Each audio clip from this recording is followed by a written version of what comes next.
Sabah terus menikmati secara langsung limpahan manfaat industri kelapa sawit yang menjadi penyumbang utama ekonomi negeri walaupun keuntungan cukai syarikat dikutip Kerajaan Persekutuan. Setakat 2022, kutipan cukai jualan menyumbang RM19.25 bilion kepada hasil negeri sejak cukai jualan negeri dikenakan terhadap minyak sawit mentah pada 1999.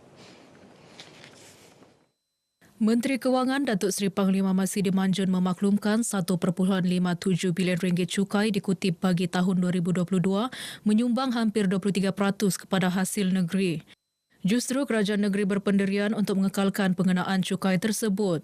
Dalam pada itu, katanya kerajaan negeri menubuhkan kluster perindustrian minyak sawit POIC disandarkan selain industri berasaskan kelapa sawit, industri berasaskan makanan, penggilangan dan pembuatan serta pembangunan komersial.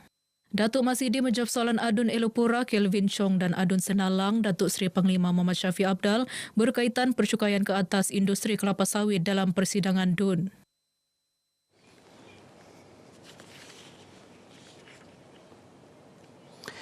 Kadar peratusan tahap sara diri SSL mencatat peningkatan 5.26% bagi tahun 2022 berbanding 2.94% tahun sebelumnya.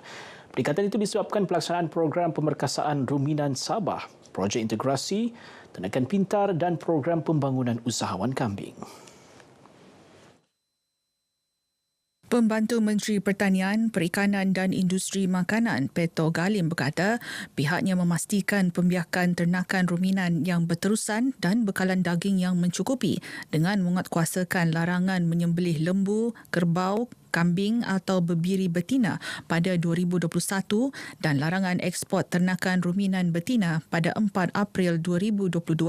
Bagaimanapun, SSL pengeluaran susu mengalami penurunan iaitu 106.58% tahun lepas berbanding 117.02% pada 2020 dan 115.63% pada 2021. Penurunan disebabkan kos operasi penternakan yang semakin meningkat akibat kenaikan kos bahan mentah makanan ternakan seperti jagung dan soya di peringkat global. Beliau menjawab soalan Adun Bongawan Datuk Dr. Daud Yusof dalam persidangan DUN Sabah. Dalam pada itu, Peto berkata pihaknya telah membuat 5 perancangan jangka panjang mengurangkan kebergantungan import hasil ternakan dari luar negara. Ia termasuk meningkatkan SSL bekalan daging segar, memperkasa program penternakan integrasi di bawah kelapa sawit dan penglibatan dalam program Lembah Tenusu Borneo untuk mengoptimumkan pengeluaran ternakan ruminan secara dual purpose, susu dan daging. Kementerian Kerajaan Tempatan dan Perumahan KKTP kini merancang pewujudan Bandaraya Metropolitan Kota Kinabalu, Greater Kota Kinabalu, merangkumi daerah Tuaran, Kota Kinabalu, Pinampang, Putatan dan Papar. Perancangan itu akan mewujudkan kawasan perbandaran yang lebih teratur dengan perumahan, sekolah, penjagaan kesihatan, pejabat pos, pejabat daerah dan semua perkhidmatan lain disokong infrastruktur yang lebih baik bagi menampung gaya hidup ke arah pendigitalan.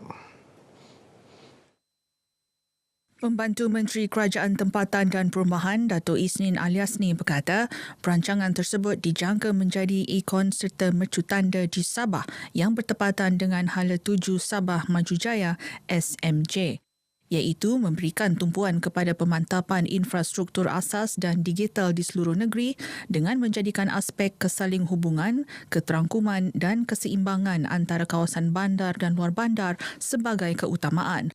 Beliau menjawab soalan Adun Nabawan Datuk Abdul Ghani Muhammad Yassin dalam persidangan DUN Sabah. Tambah Datuk Isnin, pihak kementerian telah menyediakan Pelan Struktur Sabah 2033 PSS 2033 yang merumuskan perancangan strategik membentuk negeri ini dengan pertumbuhan ekonomi, sosial dan pembangunan perbandaran sehingga tahun 2033 secara holistik. Sabah menyokong inisiatif Kementerian Sumber Manusia dan Human Resource Development Corporation dalam memperkenal Minggu Latihan Kebangsaan NTW 2023 dan melaksana persidangan dan pameran modal insan kebangsaan NHCCE 2023 Borneo. Ini kerana inisiatif itu mampu memperkasa bakat dan mempertingkat kemahiran serta mengamalkan pembelajaran sepanjang hayat dan pertumbuhan profesional modal insan secara berterusan. Menteri Sains Teknologi dan Inovasi Datuk Muhammad Arif yakin NTW 2023 dan NHCCE 2023 Borneo mampu menjadi pemacu kejayaan rancangan pembangunan Sabah Maju Jaya SMJ. Beliau berucap melancarkan program berkenaan di Pusat Konvensyen Antarabangsa Sabah SICC, Kota Kinabalu. NTW merupakan aktiviti latihan berskala besar yang dilaksana di seluruh negara selama seminggu dengan menampilkan organisasi serta individu pelbagai latar belakang dan industri untuk membantu membangunkan tenaga kerja bagi meningkatkan kemahiran secara percuma. Ia menawarkan 2,992 latihan meliputi 39 bidang kemahiran dilaksana menerusi kerjasama strategik dengan pelbagai kementerian, agensi-agensi kerajaan, pemain dan persatuan industri, tokoh akademik serta penyedia latihan. Bagi NHCCE 2023 Borneo, antara agenda dibincangkan termasuklah pengurusan bakat HR 5.0 bagi memastikan pertumbuhan modal insan khususnya di negeri ini mencapai matlamatnya. Program ini akan diadakan di Sabah pada 4 Julai depan. Keunikan budaya pelbagai etnik di negeri ini memiliki nilai yang boleh dikomersilkan seharusnya dapat menjana pendapatan masyarakat. Timbalan Ketua Menteri Datuk Seri Panglima Dr. Jeffrey Kitingan berkata, kekayaan budaya etnik yang dimiliki seperti bahasa, pakaian, muzik, makanan maupun sukan tradisi mempunyai asas yang boleh dikomersilkan.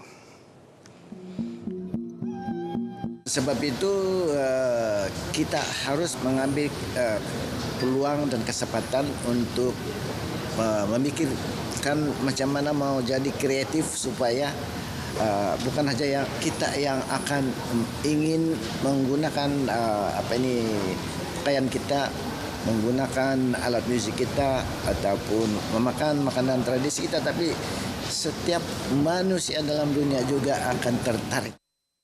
Beliau ditemui pemberita selepas penutupan keamatan talk show Siri 3 2023 bersempena Pesta Keamatan di Balai Seni Lukis Kota Kinabalu. Terdahulu berucap, Datuk Dr. Jeffrey melihat pentingnya media dalam mempromosi Pesta Keamatan. Jelas beliau dengan adanya media baharu, usaha mempromosi keunikan dan meningkatkan kesedaran seni budaya etnik dapat diketengahkan dengan lebih meluas. Keamatan talk show ini diadakan bagi mengetengahkan isu berkaitan budaya etnik di Sabah yang melibatkan pakar-pakar budaya dan pemimpin masyarakat sebagai usaha untuk memelihara dan memelihara budaya etnik. Baik, sekian berita dari negeri di bawah untuk petang ini dan seterusnya kita kembali ke Angkasa Puri bersama dengan Diana Wai untuk perkembangan yang selanjutnya. Dia teruskan. Baik, terima kasih Redwin langsung dari Kota Kinabalu, Sabah.